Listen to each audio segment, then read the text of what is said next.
This destructive caster unleashes a plethora of curses and spells on its enemies, obliterating everything in sight. This new version of one of the most popular builds from the previous cycle continues its superiority in the next one.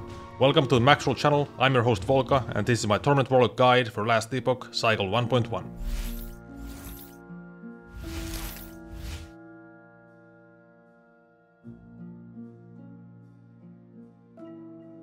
The build uses the Torment curse from Chthonic Fissure to inflict high damage over time, and its damage is mainly scaled by stacking necrotic resistance and crit multiplier. However, Torment is only a portion of the total DPS, as many different hit-based spells are used in tandem. Most of these spells are procced through Chthonic Fissure, thanks to the Chaotic Rupture node, which automatically casts Chaos Bolts. In turn, Chaos Bolts then trigger Ripblood and Bone Curse. In addition, channeling Profane Veil casts Profane Orbs, a heavy-hitting spell that can be scaled to be extremely strong. And of course, while using Profane Veil, you are practically immortal. The Acid Skin Curse grants a ton of crit chance, which allows the build to deal incredible damage with all of its spells. Additionally, building increased global poison damage provides even more crit chance thanks to the Acid Pain node in Chthonic Fissure. And of course, Spirit Plague is used as an utility skill that reduces the cooldown of Profane Veil when you spam it. It also provides a lot of increased damage including poison, and even grants extra ward. Lastly, Unspect Transplant provides extra mobility. For passives, the build focuses on Intelligence, Necrotic Resistance, Crit Multiplier and Cast Speed. Doom Herald grants more damage and less damage taken while channeling, which is very powerful when using Profane Veil. Since the build has so many different curses, passives that provide more armor and less damage taken per curse on the target are great to boost the defense. The Withering passive is a source of Wither, which makes enemies take much more damage from curses. In addition, this passive even gives damage reduction. Chaotic Strikes provides chance to deal double damage with hits, which is a great damage boost to all different hit-based spells this build has. Cursed Seer is a source of ton of cast speed, which is amazing for scaling the cast frequency of Profane Orbs, and of course to spam Spirit Plague faster. Soul Stealer takes care of most of the build's mana sustain, as it grants mana on hit per curse on the target.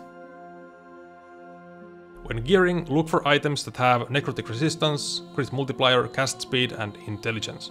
For unique items, Bone Clamor Barbute is the most important one, as it provides ward per second based on your total Necrotic Resistance. It's a common item and is easy to get with Rune of Ascendance or just as a random drop.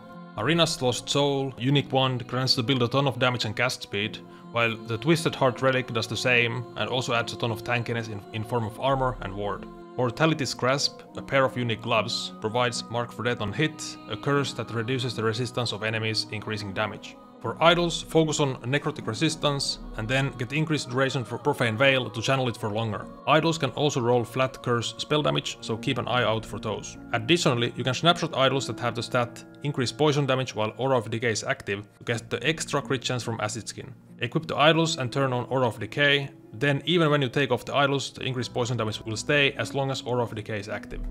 Overall, this build is a contender for one of the best builds of the patch. It has amazing damage, mobility and survivability, scales well with the gear as well. You can find the full written guide on maxroll.gg and we hope you enjoy it. Death will not take me!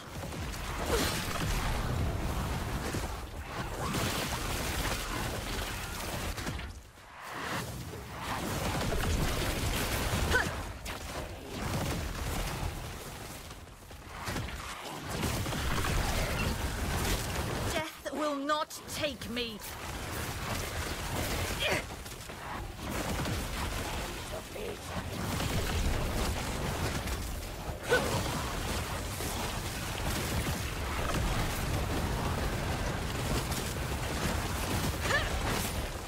Death will not take me.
will not take me!